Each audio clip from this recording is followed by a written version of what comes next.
Ay İsrafil, yine sen bilərsən. Onlar bu həyətdə nə axtarırdı? Onlar kino çəkənlərdir. Sənə kino lazımdır. Nəyimə gərəkdi? Nə kinosu çəkirlər? Ne bileyim. Kızı özgesine de verirler.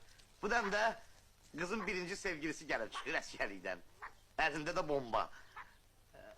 Ha. Girir toyxanaya, özünü də partladır, gələn qohum əqrabanı da. Qızın qohum əqrabasın, yoxsa oğlanın? Hər ikisinin. Hə. Sonra qızla təzə nişanlısı ama sağ qalırlar. El-ele verip gedirlər Bakıya. Dükkan... Hə? Mikrorayon tikməyə.